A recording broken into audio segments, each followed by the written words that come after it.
Bienvenidos al podcast Edifiquemos. Nos da mucho gusto que estén esta semana con nosotros. El día de hoy tenemos una invitación muy especial. Está con nosotros el pastor Samuel Gómez. Pastor Samuel, muchas gracias por aceptar la invitación y nos da mucho gusto de que esté con nosotros. Bueno, es un privilegio para mí estar con ustedes. Muchas gracias. El propósito de Edifiquemos, como ustedes saben, es poder transmitir a las nuevas generaciones, equiparlas, motivarlas para lo que ustedes están haciendo en este inicio de su ministerio. Y pues bueno, yo creo que hoy vamos a tener muchísimas herramientas, muchísimas motivaciones a través de nuestro hermano Samuel. Y bueno, hermano Samuel, quisiera iniciar este podcast preguntándole cómo han estado ahorita, qué están haciendo ahorita dentro del trabajo de la iglesia. Sé que ahorita ya no están como pastores principales, tanto usted como su esposa, pero ¿cuál es la función que ahorita ustedes tienen dentro de la iglesia? ¿En qué colaboran? Bueno, estamos colaborando con la iglesia, todavía nos invitan a predicar. Mi esposa es la directora de la sociedad de señoras. Entonces yo pues nada más predico una vez al mes, que me dan la oportunidad de hacerlo. Y por las enfermedades que tengo, he tenido varias enfermedades y eso me ha limitado. De hecho, fue la razón por la cual tuve que renunciar al pastorado, porque se me acrecentaron los problemas y entonces ya no podía yo funcionar como debía funcionar. Consideré que era lo mejor para que la iglesia no se detuviera en su crecimiento. Entonces, por eso renuncié al ministerio. Ok. Ahorita quien está pastoreando la iglesia es su hijo. Exacto, sí. ¿Ya cuántos años lleva pastoreando? Él apenas lleva 2 años. 2 años. Sí, va a cumplir apenas 2 años. Comenzó como pastor asociado. Y después ya quedó como pastor titular. Muy bien. ¿Cuántos hijos tiene? Bueno, hijos 1, hijas 2. O sea, en total son 3 hijos. Son 3. ¿De ellas también sirven dentro de la iglesia? Sí, también están sirviendo los 3. Bueno, él es pastor y una está en la sociedad infantil, la otra está con los jóvenes. Entonces sí, todos colaboran. Ya tiene la bendición de tener nietos. Bisnietos también. Bisnietos. Sí, también. ¿Cuántos nietos tiene? Nietos 8, bisnietos 1. Wow. Que es el que nos acompaña el día de hoy, ¿verdad? Ese es mi nieto. ¿Es nieto? Sí, es el más chico de mis nietos. Él. Ok, qué bueno. Sí, tiene 9 años. Perfecto, y platíqueme un poquito de Betel, ¿cómo fueron sus inicios como pastor ahí en la iglesia? Mis inicios como pastor fueron en 1972, a raíz de que iban a construir un nuevo edificio. Entonces mi papá ya también no pudo continuar con el pastorado porque tuvo problemas por su diabetes que tenía. Entonces tuvo un problema en sus pies, tuvieron que amputarle una pierna. Y por eso fue limitado, se vio limitado. Entonces ya fue cuando me nombraron como pastor de la iglesia. Yo colaboraba dentro de la iglesia como director de la Sociedad Coral Betel. Y antes con coro infantil, en fin, todos los ministerios musicales, desde 1950 y tantos yo estaba colaborando. Comencé tocando el piano con un hermano que me decía, tócale aquí, tócale allá. Y entonces es como yo acompañaba a la orquesta que tenían. El hermano sabía un poco de música y él me decía cómo tenía que poner los dedos en el teclado y yo hacía lo que él me decía. De esta manera, pues me motivó para estudiar la música. Y así fue como empecé a desarrollar. Fui a la escuela Clojaquelis de Vichy a estudiar. Después de ahí pasé al Conservatorio Nacional de Música. Wow. O sea, su carrera musical desde ahí comenzó, desde esa motivación de aquí, tócale aquí y fue como que el motivante. Sé que dentro de la iglesia de Betel ustedes han logrado desarrollar un ministerio de coro musical que es una bendición. Platíqueme, usted fue quien empezó fundando y desarrollando toda esta parte musical o... Bueno, la parte musical la inició mi mamá. Cuando comenzaron con la iglesia, pues hacía falta música. Había un hermano que era invidente, tocaba el piano, y él fue el que le empezó a enseñar a mi mamá a tocar el piano. Y ella pues empezó a desarrollarse, nada más que no creció mucho con la música, pues ya era persona mayor, entonces no pudo desarrollar demasiado, pero todo lo que hacía, pues lo hacía bien. dentro de lo que podía hacer, lo hacía bien. Dirigió el coro, el primer coro que hubo en la iglesia. Y ya después yo pasé a dirigir el coro. ¿Y cuántas personas en el coro tenían en ese entonces? Bueno, aquel tiempo pues eran como unas 15 personas, pues era la iglesia pequeña. Uh-huh. Ya cuando yo entré como director de coro ya tenía 60 miembros. Wow. Sí. ¿Cómo fue ese motivante a los hermanos? ¿Cómo Dios le dio ese llamado para que pues desarrollaran músicos? Porque son músicos, ¿no? Al fin y al cabo son músicos, pero ¿qué mensaje recibió a través del Señor para poder impulsar a todas esas personas hacia el coro? ¿Cómo fue que los motivó cuáles eran las metas hacia las que los quería llevar? Bueno, yo soy demasiado tímido, muy introvertido, de hecho, Uh-huh. pero cuando me suelto, pues me suelto. Y entonces, pues la gente de la congregación me conocía, yo crecí ahí, desde niño crecí en la congregación, entonces todos me conocían muy bien, yo tenía muy buena relación con los muchachos de la iglesia. Entonces de esa manera fue como yo empecé a formar el coro. Primero mi mamá tenía su coro de adultos, después me dejó el coro y entonces yo empecé, como eran mis amigos, los empecé a motivar para que pasaran al coro también. De esa manera fue creciendo el coro. Ya en 1960, que fue cuando yo empecé a dirigir la ciudad coral Betel, fue porque yo los motivé para comprar un órgano en la iglesia. Entonces había oposición en algunos momentos porque los hermanos tenían la idea de que íbamos a comprar un órgano como los tubulares de las otras iglesias. Entonces había oposición en ese aspecto. Y yo les dije, no va a ser un órgano tubular, va a ser un órgano electrónico. Y entonces se hizo la promoción, los hermanos formaron un patronato, se compró el órgano. Cuando lo vieron, entonces, todos se alevaron, porque no tiene tubos. O sea, los prejuicios Sí. naturales que hay en algunas congregaciones, ¿no? Pero todo funcionó bien. De ahí en adelante, con el coro, pues ya se empezaron a motivar las personas. Y así fue como fue creciendo el coro. Después ya formamos un grupo que le decían los chavos, que fue cuando comenzó la construcción del nuevo edificio que tenemos ahora, que fue en 1972, cuando comenzó la construcción de ese edificio.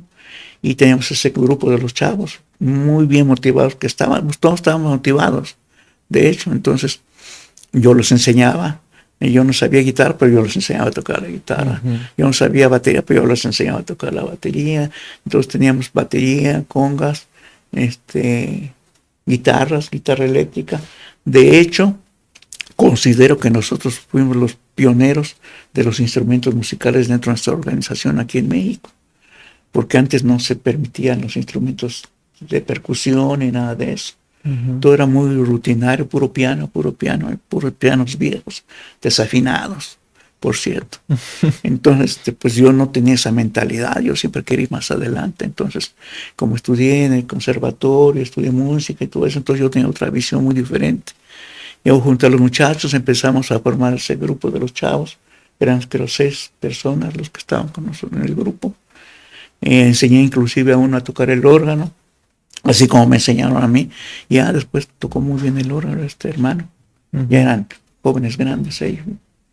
Y el baterista también era mi cuñado. En fin, se formó un buen grupo y pues ensayamos bastante. Eso sí, éramos muy dedicados porque a mí me gusta mucho hacer las cosas bien hechas. Uh-huh. O no se hacen, ¿no? Para Dios debe ser lo mejor.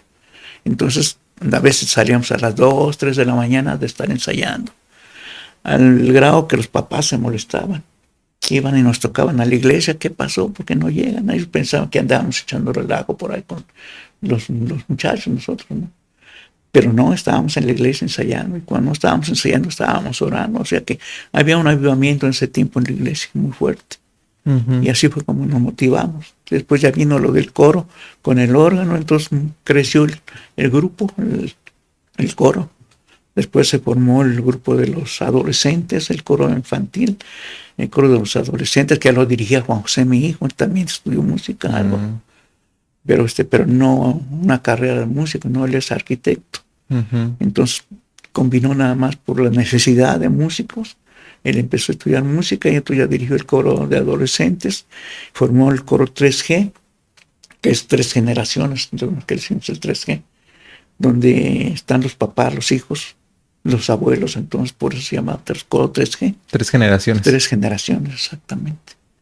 Y así es como se formó este nuevo coro. Él lo dirige ahora también, allá se dedica ahí en la iglesia. Wow, qué gran visión y la verdad es que qué bendición para inclusive transmitir o heredar el servicio de administración a través de la alabanza para las nuevas generaciones, ¿no? ¿Por qué le pusieron los chavos al grupo? Pues porque estaban chavos, nada más. Y ideas nada más que teníamos, ¿no? Porque pues éramos jóvenes en ese tiempo, entonces pues ideas nada más. Entonces nos decían que estábamos chavos y que están chavos, pues entonces nos pusieron los chavos. Los chavos. Ajá, sí. Para usted, ¿qué tan importante es y cómo lo dividiría la parte espiritual con la parte profesional en el área de la alabanza? Porque yo creo que hay muchos jóvenes, hay mucha gente que tiene deseo de servir a Dios dentro de la alabanza y algunos no se avientan a tocar algún instrumento, a cantar, porque se hacen, eh, digamos, o llegan a pensar, es que yo no soy profesional en la música, ¿no? Tengo a lo mejor ese deseo, tengo ese llamado, pero no soy profesional. O está la parte diferente, ¿no? La contraparte de que a lo mejor son muy buenos en la música, pero pues dicen, no, es que yo cómo voy a servir a Dios en la alabanza, quizás no sea mi llamado. ¿Qué nos diría usted a través de esto? O sea, Bueno, el asunto es que yo tengo un concepto un poco diferente en cuanto a la música dentro de la iglesia. Yo estoy de acuerdo en todos los ritmos. De hecho, me gustan todos los ritmos, aunque de preferencia me gusta la música tropical. Siempre fue ese mi estilo con la música tropical. Pero para la iglesia siempre he sido un poco más conservador. Considero que la iglesia, la alabanza al Señor debe ser un poco diferente. Tengo un amigo que es profesional dentro de la música. Es muy famoso él inclusive. Y un día nos encontramos y me dice, ¿sabes por qué no voy a la iglesia, Samuel? ¿Por qué? Es que fíjate que en mi negocio, él tiene un club nocturno. En mi negocio tocamos este tipo de música y cuando voy a la iglesia se toca el mismo estilo de música. No hay diferencia. Y yo lo asimilé mucho eso que me dijo mi amigo, ¿no? Porque es cierto, hay cosas que a veces nosotros queremos tomar del mundo para la alabanza al Señor.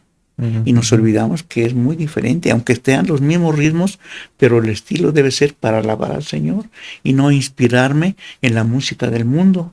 Porque si yo estoy inspirando en la música del mundo, estoy con mi mente en el mundo y no en la alabanza al Señor. Ese es el concepto que tengo. Entonces nosotros nunca nos metimos en ese aspecto. Por eso le decía, fuimos los pioneros con la música, con los cueros y toda esa cosa, fuimos los pioneros dentro de las iglesias, porque antes no se permitía nada de eso. De hecho, un día fuimos con el coro a cantar a una iglesia y ya llevábamos a los chavos, iban con nosotros, y llevábamos los instrumentos. Cuando la pastora nos vio, me dijo, ay, hermano Gómez, ¿ya ustedes también tocan eso? Sí, hermano. Pero si hay algún problema, pues no hay problema, no tocamos. No, hermano, mejor otro día. Cuando no traiga usted sus instrumentos. Y no nos permitieron entrar a esa iglesia por causa de los instrumentos. Yo creo que ahí sí fue una mente limitada en ese concepto. Porque creo que todos los instrumentos pueden alabar al Señor. El Salmo 150 lo dice, ¿no? Entonces, creo que debemos ser abiertos desde el punto de vista bíblico. ¿Somos abiertos por el mundo o somos abiertos por la Biblia? Si la Biblia me dice lo que respira, alabe al Señor, y que todos los instrumentos que tenemos ahí marcados en la Biblia se deben tocar, entonces no creo que deba haber una limitación para alabar al Señor con los instrumentos. Pero que mi mentalidad no esté puesta en las cosas del mundo. Porque entonces yo estoy pensando en los ritmos del mundo y me estoy inspirando en el artista fulano, la artista sultana, y entonces ya no es mi mente concentrada en la alabanza al Señor. Esa es mi mentalidad, es lo que yo pienso. Entonces nosotros sí entramos con la música rítmica, la metimos a la congregación, a la iglesia, pues, a la alabanza. Al principio no como quiera nos aceptaban. Después ya empezaron también en otra iglesia, que son de las iglesias de alguna manera, son pioneras aquí en la ciudad, otra iglesia principal, y también ellos empezaron a meter la música así. Y así se fue extendiendo después a otra iglesia y así ya. Todas las iglesias ya aceptaron ese tipo de música, pero al principio no se permitía nada de eso. Era como un pecado grave que tocáramos instrumentos de esa índole en las congregaciones. Le digo que el problema era el del órgano. Pensaron que iba a ser un órgano de los otros, tubulares, y pues aunque fuera un órgano tubular, creo que si está bien tocado y si estamos pensando en alabanza, Señor, pues debe ser utilizado también ese instrumento tubular. Pero hay mentalidades que lo limitan, entonces no lo quieren, porque están pensando precisamente en otros lugares donde se usan esos instrumentos. Pero creo que todo tiene su tiempo, su lugar, y cuando estamos en el tiempo de la alabanza debemos centrarnos en la alabanza al Señor, sea que toque bien o que toque mal, porque eso es a veces una limitante. Llegamos a las congregaciones y entonces pues ven que tocamos mal. Y entonces como que no les gusta. Pero pues yo así comencé. Creo que mi inspiración inclusive estuvo debajo de un piano, cuando mi mamá tocaba el piano dirigiendo su coro. Yo estaba chiquitillo, pues me llevaban en un bambineto en ese tiempo, y mi mamá me ponía allá a un lado en el piano, mientras ella está tocando su coro, con su coro, y yo estaba allá abajo. Les digo que yo creo que ya nací con la música por dentro, porque pues desde que estaba mi mamá tocando su coro, yo estaba ahí junto a su instrumento. Entonces, dicen que a veces sí afecta esas cosas para bien. Entonces creo que para mí fue para bien la música, porque me inspiró bastante, me gustó mucho, y yo siempre inquieto buscaba hacer cosas nuevas. Recuerdo que en aquellos tiempos mi mamá tenía un armonio, no había órgano, tenía un armonio de los que se da con pedales para los bueyes, y cuando yo lo quise tocar, entonces pensé que si yo le ponía un micrófono iba a sonar como un órgano. Y le puse el micrófono, y entonces ya lo tocaba el órgano ahí. No era armonio, no era órgano, pero yo lo hacía sonar como órgano. Poníamos una bocina hacia la calle en Semana Santa, y así tocaba yo mi instrumento. Wow. Y estudié radio, televisión electrónica, y eso me ayudó también para hacer cosas nuevas dentro del sonido de la iglesia. Entonces hacían muchas modalidades ahí, hacíamos muchos cambios. Ustedes cuando comenzaron a tocar ahí que me comenta de que empezaron como a revolucionar la música, ¿no? En las iglesias, ¿qué género musical era? Ahí sí era como pues el típico de música, ¿cómo le llama? ¿Las que llamamos hoy de júbilo? ¿De? ¿Las que hoy llaman de júbilo? Pues no sé cómo le llaman ahora. Pero ahora sí, la música esa que tocan ahora, sí, todos los muchachos y eso. Nada más que en ese tiempo era muy escandalosa, muy estridente, y yo no soy de las personas que creen que la estridencia hace una gloriosa alabanza al Señor. ¿No? De hecho, ahí en Habacuc 2:20 dice: Jehová está en su santo templo, cae delante de él toda la tierra. Que sí que debemos ser más moderados en nuestra meditación dentro de la iglesia. Entonces, cuando yo tocaba el órgano, yo tocaba música tranquila, para inspirar a la congregación mientras estaba la oración o antes de comenzar los cultos. Es como lo hacíamos también. Entonces esa era mi mentalidad. Claro, como yo conocía de música, entonces me gustaba tocar música clásica, por ejemplo de Juan Sebastián Bach, y todos esos los tocaba ahí cuando había conciertos, porque hacíamos conciertos con el coro y con música clásica que cantaba el coro. De hecho, algunos arreglos hicimos con el Claro de Luna, de Beethoven, para hacerlo para canciones, una canción de Navidad, y en varias canciones de Schubert, de Méndez, entonces, pero los adaptábamos la letra a música cristiana para alabar al Señor. Entonces, así es como lo hacíamos, pero jamás fuimos estridentes. Aún con los muchachos tocando la batería y todo eso, nunca tocamos tan fuerte. Cuando después formamos un grupo que se llamó Los Sonidos del Santuario, que hicimos giras con el grupo, pues sí nos admitían, sí les gustaba nuestra música, porque no éramos estridentes.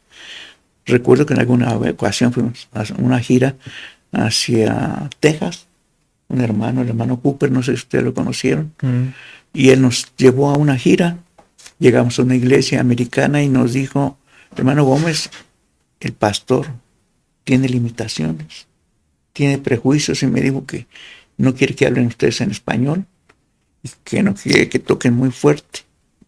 No sé, que vamos a tener un poco de control ahí. Pues nosotros cantamos como siempre cantamos, como nunca fuimos estridentes con nuestra música, cantamos normal. Hubo un himno que le dedicamos a él, el pastor, eso dijo el hermano Cooper, le dijo que le dedicamos ese himno. Y entonces les gustó mucho a los hermanos de americanos ese himno, y nos aplaudieron bastante. Y el pastor se paró luego así como muy enojado, porque era así muy serio, se paró muy enojado y los cayó. Y entonces dijo, este himno me lo dedicaron a mí, y él se puso a aplaudir al solo.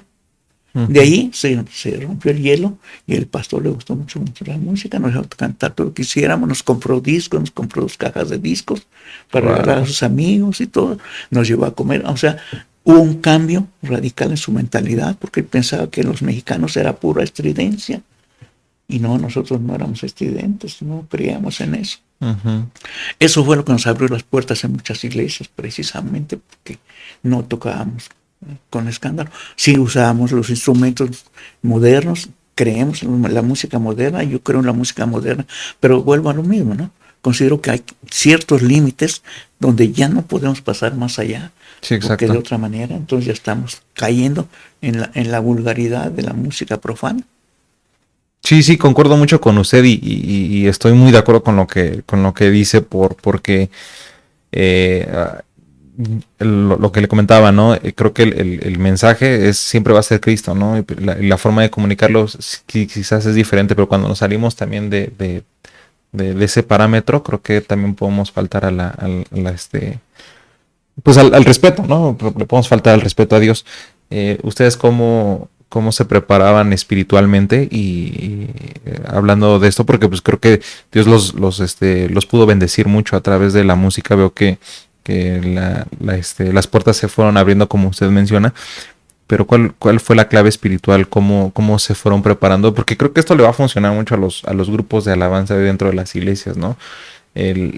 Hoy quizás se preparan más profesionalmente que en lo espiritual.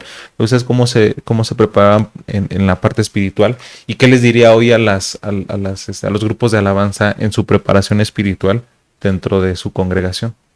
Bueno, yo considero que lo básico siempre será la comunión con el Señor. Tenemos que estar en comunión con el Señor.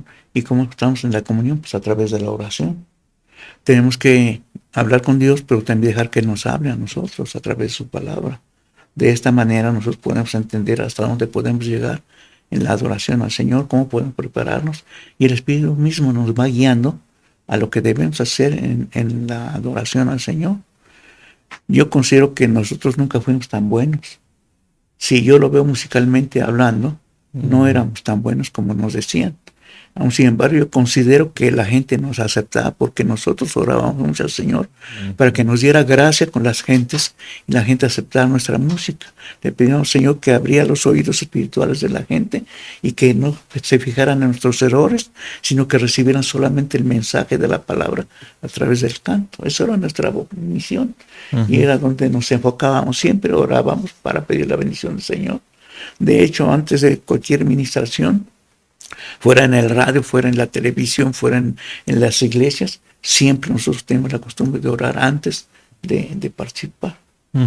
Creo que eso fue algo que nos abrió las puertas. Reitero, no es que uno sea muy bueno, sino más bien creo que la devoción con lo que lo está haciendo uno es como la congregación lo va a recibir también. Es como que se hace una combinación de entre el adorador y el que está promoviendo la adoración, que en este caso, aunque sea el grupo, pues es Dios quien está utilizándonos para la adoración. Él busca adoradores en espíritu, pero también en verdad. Entonces, si nosotros lo hacemos carnalmente, la gente no lo va a aceptar. Aunque nosotros le echemos las ganas a todo eso, considero que la gente sí es muy receptiva para las cosas del Espíritu de Dios y tienen mucho cuidado ellos. Esa es nuestra mentalidad que teníamos, siempre orábamos antes. Y creo que es lo que les hace falta mucho hoy, ¿no? Se suben al escenario pensando que se va a tocar un concierto, ¿no? O va a ser un concierto en donde ellos van a brillar, Ese es el pero problema. aquí es donde brilla Jesús, es donde Eso es lo tiene que importante. brillar Él, donde tiene que ser glorificado, ¿no? Y eso no va a venir solo porque toquemos muy bien o Exacto. porque estemos sirviendo, sino va a venir por parte de la humillación a Dios antes de subirte y durante la adoración.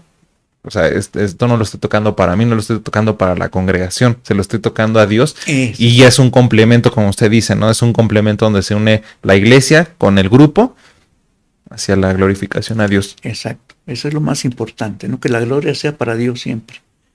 Yo pongo la parte humana, pero Dios es glorificado. Yo pongo mis conocimientos al servicio de Dios, pero quien es glorificado es Dios. Dios me puede humillar, por muy bueno que yo me considere, Dios me puede humillar por mi vanidad, por mi soberbia, y entonces quedo en ridículo. Uh-huh. Entonces, siempre tengo que tener la mentalidad de que todo lo que yo hago es para la gloria de Dios. Muy bien. Pasando a otro tema. Bueno, usted me platicaba y en algún momento yo lo escuché que usted pasó por enfermedad y que esto, tal lo que nos dice, lo llevó también a decir, pues, quiero que alguien más se ocupe de la parte de la iglesia. Pero ¿cómo enfrentó la enfermedad usted? ¿Cómo Dios fortaleció su vida a través de todo este proceso?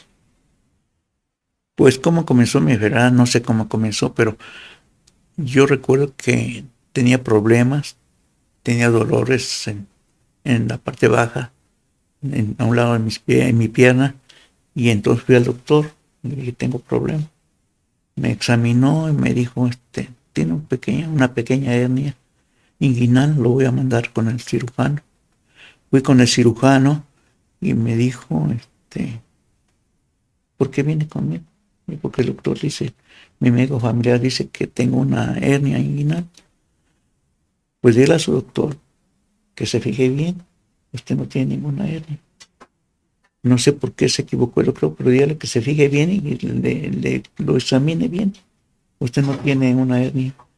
Desde el punto de vista de usted, ¿qué es lo que tengo? Bueno, que se lo diga a su médico. Pero yo considero que usted tiene otra situación muy diferente y más grave todavía. Entonces regresé con el médico, con una hoja que el cirujano me dio. La revisó el doctor y dijo, disculpe, don Samuel, pero voy a mandarlo a otro lugar. Entonces ya me hicieron estudios. Resultó que lo que yo tenía era cáncer. Principalmente me detectaron primero que tenía cáncer de riñón y me hicieron una biopsia y cuando me estuvieron haciendo los estudios descubrieron que lo que tenía cáncer también era de próstata.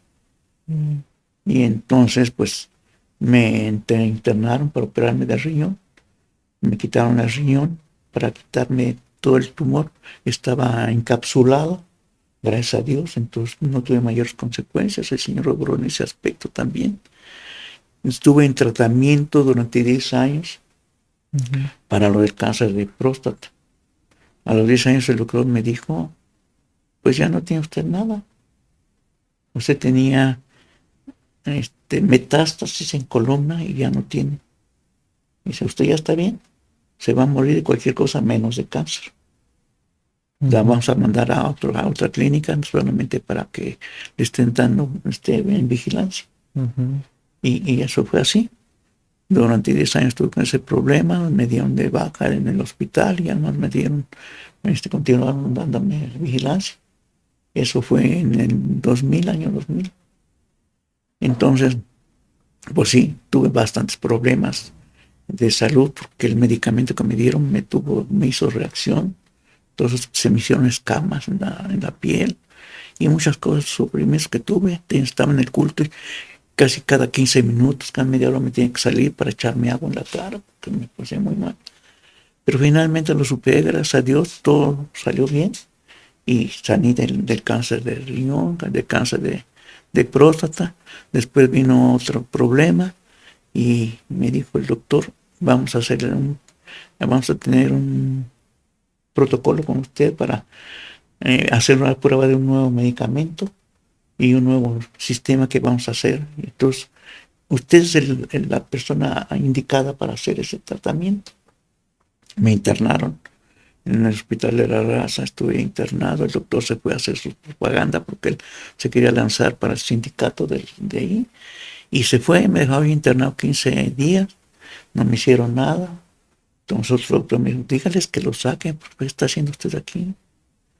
Pero en ese inter, yo estaba estudiando mi Biblia y encontré un pasaje allí en San 118, y mi vista se fue a ese versículo que dice, no moriré, sino viviré para contar las maravillas de Jehová.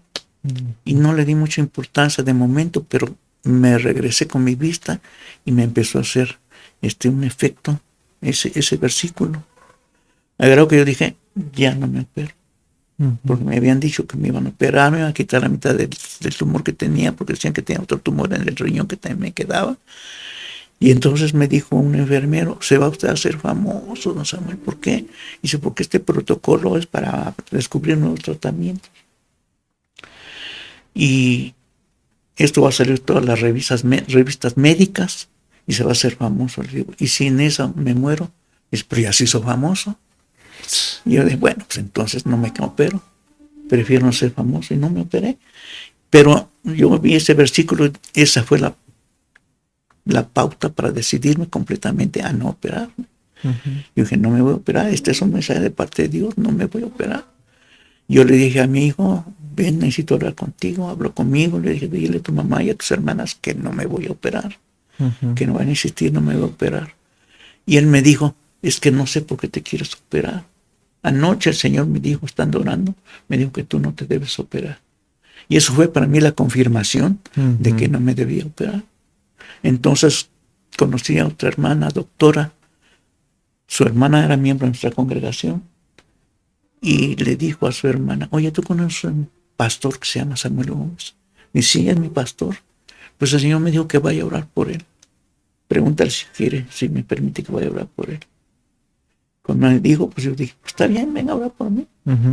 Entonces oró por mí, yo sentí algo del Señor y todavía me dijo, aquí está este sobre con el domicilio, la dirección de un doctor, que él es oncólogo.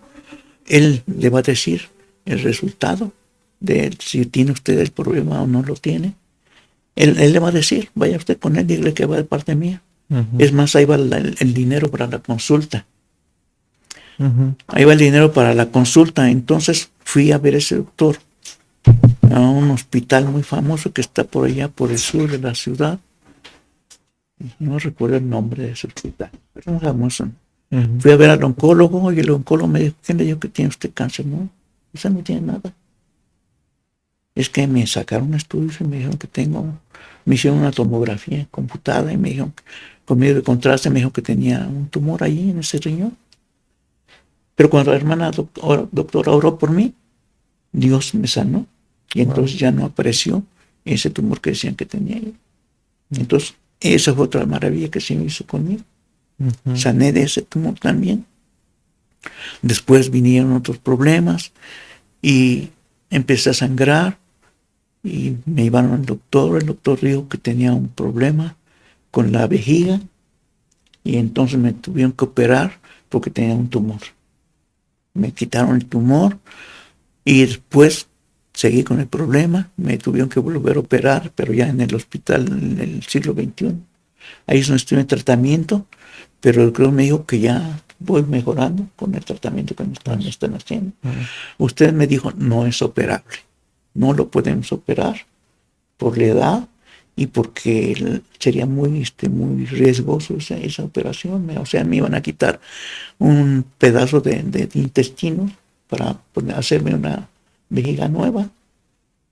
Y dijo, usted no podemos hacer esa operación.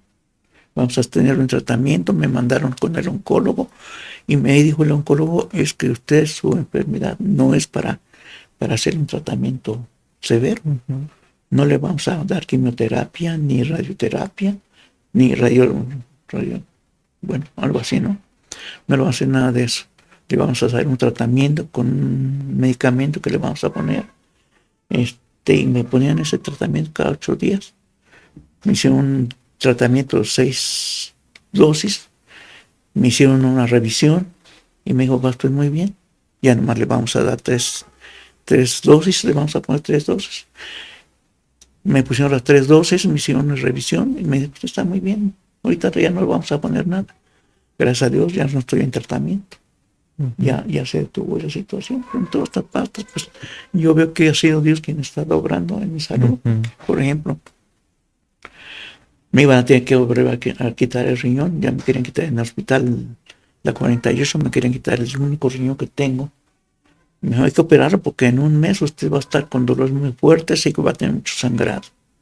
Y dije, no me voy a operar, porque yo ya lo había decidido que no me iba a operar. Pues no me operé, no tuve sangrado, no me dolió nada, y cuando me dio lo del cáncer de riñón, me habían dicho que me quedaban 8 meses de vida. Ya tengo 23 años después de esta enfermedad, y aquí estoy todavía para la gloria del Señor. Y sigo contando las maravillas de Jehová que ha hecho en mi vida. Gracias a Dios, yo creo que este es un gran testimonio de cómo Dios lo sanó, pero sobre todo cómo Dios ha estado con ustedes, ¿no? Ha estado respaldándoles a través de todas esas confirmaciones, y sin duda ha sido la voz de Dios en este proceso. Pues yo creo que para la familia nunca es fácil, ¿no? Pero yo lo escuché una vez predicar, ahora que estuvo con nosotros de invitada aquí en Montepero. Yo escuchaba ahí la parte de la ayuda idónea, que ha sido su esposa, su compañera. Y yo creo que también ha sido de bastante apoyo en todo este proceso, ¿no? Yo creo que ella, además de todas las experiencias, claro, el amor, pero sobre todo en los tiempos de enfermedad se cumple, ¿no? Cuando damos los votos ante la iglesia, en la salud y en la enfermedad, ¿no? Exacto. Platíqueme pues, también para conocer un poquito sobre eso, cómo ha sido de apoyo su esposa en todo este proceso. Bueno, mi esposa es una persona muy tranquila, callada, no es de las personas que hablan mucho, pero aunque es así, siempre ha estado tras de mí, apoyándome en todas las cosas que hago. Cuando tuvimos esos problemas, ella estuvo conmigo, me acompañó a todas partes, las consultas, a las curaciones, a los estudios que me hacían, donde quiera, así como está ahorita conmigo. A donde quiera siempre hemos estado juntos. Siempre ha sido mi apoyo, de alguna manera mi sostén, porque pues nada más con el simple hecho de verla, pues ya me siento mucho mejor, me siento fortalecido. Tengo una motivación para echarle ganas, como vulgarmente se dice, porque tengo que ver por mi esposa, tengo que ver por mi nietecito que está viviendo con nosotros, por mi hija, y todo esto es para mí una bendición. Tener a mi esposa, aunque sea callada y todo eso, pues cuánto tiene que hablar, pues sí habla y me defiende y habla para saber cómo voy en la enfermedad, pero siempre he tenido el respaldo de ella, aunque como le digo no habla, pero ora y me presenta al Señor. Salimos adelante siempre. Gloria a Dios. Ya casi para finalizar, platíqueme un poquito acerca de sus padres, cómo influyeron usted para que, aunque sabemos que si crecemos en un hogar cristiano, nada nos garantiza que el día de mañana nosotros podamos servir a Dios, o aún no nos garantiza que nosotros verdaderamente tengamos una relación con Cristo. Usted, al ser un hijo de ministro, ¿cómo fue su experiencia en el hogar? ¿Cómo fue enseñado en la palabra? ¿Cuáles fueron los factores que pues influyeron mucho para que usted hoy en día sirva al Señor? Yo creo que fue nada más de verlos a ellos actuar, como me inspiraron para actuar también a mí, porque yo me acuerdo que todavía no iba a la escuela y me sentaba en el quicio de la puerta de mi casa y ahí repartía folletos a las personas que pasaban. Y así de niño yo me gustaba hacer eso, simplemente porque pues los veía hacerlo. Sí. Ellos nunca me dijeron que lo hicieran, nunca me dijeron tienes que hacer esto, tienes que hacer aquello, no. Solamente los veía ellos. La música me gustó porque yo veía a mi mamá tocar, me gustó. tocar la música también. Mi papá pues lo veía en sus prédicas. Una inspiración para mí siempre fue su fidelidad, su puntualidad. Eso sí, nunca llegó tarde a su compromiso. Y yo aprendí a ser así también. Soy enemigo de la impuntualidad. Yo mismo me he obligado a siempre ser puntual. Llueva o truene, pero llego puntual a mis compromisos. Por el otro lado, pues sí, a veces los hermanos son muy lindos, son muy buenas gentes, nos quieren porque somos hijos de pastor, pero de repente también por ahí les llega la mala influencia. Había un hermano que me dijo una ocasión: oiga, Samuel, yo lo veo que viene a la iglesia, de la iglesia a su casa. Nuestra casa estaba a 2 casas de la iglesia, ahí vivíamos cerca, y él vivía a la otra cuadra. Y yo lo veo que va a la iglesia, de su casa a la iglesia, de la iglesia a su casa, va a la escuela, de la escuela a su casa. Y yo me pongo a pensar, pues Samuel, ¿cuándo peca? Y yo dije, pues sí. Sí. ¿Cuándo peco? Y dijo él, si no peca, ¿de qué se arrepiente? Y yo dije, pues sí, si no peco, ¿de qué me arrepiento? Y entonces me empecé a desviar del camino. Me empecé a destrampar, empecé a hacer cosas que así no le agradan. Y tuve una juventud un poco tormentosa, más bien. Con la música empecé a meterme a otro tipo de músicas. Tuve unos amigos que me influenciaron para entrar al sindicato de músicos. Fui delegado del sindicato de músicos. Yo tenía que estar yendo a los cabarets para checar que no hubiera músicos que no fueran del sindicato y todas las cosas. Entonces mi trabajo era de noche, prácticamente. Y entonces, como yo era pianista, pues también trabajaba en esos lugares. Y entonces yo anduve en cosas que al Señor me lo agradaban. Y donde he estado trabajando y tocábamos 30 por 30, se llama eso, que toco media hora y descanso media hora, por decir un tiempo, ¿no? Y en una de esas ocasiones estaba en mi descanso, me fui al carro y ahí estaba pensando y dije, así, sin querer, así me vino ese pensamiento: ¿yo qué hago aquí? Pero esto no es lo mío. Yo estaba estudiando para concertista, no para pianista de cabaret. Y entonces, a medio turno, me dejé el trabajo, tomé mi carro y me fui a mi casa. Me acuerdo que me regañaron porque había sido irresponsable, había dejado el trabajo. Y yo no entendía por qué es que me regañaban. Si ellos eran cristianos, porque me regañaban porque había dejado el trabajo. Pero esa era la mentalidad de mi papá de ser responsable. No era tanto por el trabajo, sino por mi responsabilidad al haber dejado el trabajo. Pero de ahí en adelante no volví a tocar más música del mundo, no volví a tocar en los cabarets, no volví a tocar nada de eso, sino me dediqué solamente a las cosas de la iglesia, a tocar en la iglesia. En una ocasión vino el hermano Melvin Havers a nuestra iglesia y predicó en nuestra escuela dominical, y ahí sentí el llamado del Señor. Y le dije al hermano Fernando Nieto, que era un misionero aquí en la ciudad, y le dije: oye, hermano, yo quiero estudiar, quiero ir a la escuela bíblica para prepararme. Y él le dio mucho gusto porque él sabía que andaba yo mal. Y entonces, sí, cómo no, yo te voy a conectar con la escuela bíblica, pero no vas a estudiar aquí en México, te vas a Estados Unidos. Y entonces hizo todo el papeleo, me fui a estudiar a La Puente, California. Allá hice mis estudios ministeriales. Y así fue como el Señor me llamó, bajo la unción del predicador, hermano, que sentí yo el llamado del Señor. Y allá me enfermé, y recuerdo que estaba en una ocasión en una velada, todos se fueron a la capilla, y yo tenía ese dolor tan intenso que no soportaba, y me quedé en mi salón de clase. Y ahí me puse a orar solo, y yo le dije al Señor: si tú me sanas en este momento, te prometo que nunca te voy a traicionar. No importa lo que venga, yo te voy a servir. No importa lo que pase, tú vas a ser mi Dios. No importa lo que me digan, yo voy a servirte. Yo hice compromiso con el Señor. Y así como por arte de magia, por decirlo de alguna manera, el Señor me sanó. Ahí en ese momento me quitó esos dolores.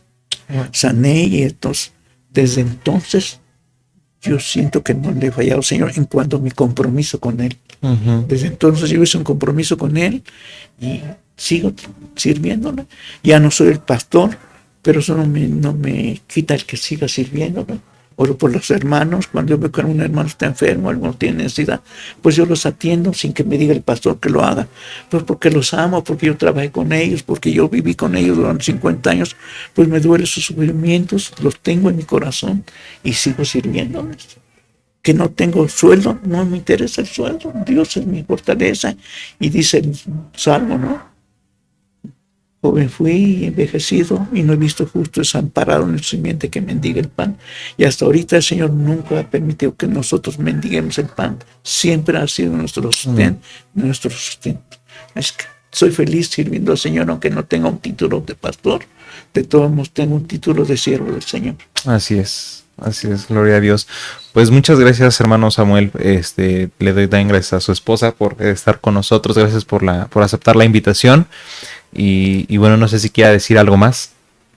Pues solamente que si viene algún hermano y les dice de que se arrepienten si nunca han pecado, no le hagan caso. A veces los hermanos también nos cuchilean para el pecado en vez de que nos motiven para servir al Señor. A veces son instrumento del diablo, aunque ellos no lo sepan y no lo quieran ser, y nos despiertan las inquietudes mundanales. Debemos tener cuidado. Si hemos consagrado nuestra vida al Señor, pues vámonos por ese lado, porque el mejor camino es ese, servir al Señor. Si lo logramos, vamos a ser felices. No importa todo lo que venga, a pesar de las circunstancias, seremos felices sirviendo al Señor. Esa ha sido mi experiencia y así sigo yo también. Tengo enfermedades, pero de todas el Señor me ha fortalecido. Amén. Tengo dolores, pero el Señor me saca en victoria también. Sí, gloria a Dios. Dale gracias al Señor. Pues muchas gracias, Pastor Samuel. Esto sería todo. Muchas gracias por estar con nosotros. Mi hermano, estoy para servirles. Dios bendiga. Que Dios les bendiga. Estamos finalizando y nos vemos en nuestro próximo episodio del podcast Edifiquemos. Adiós.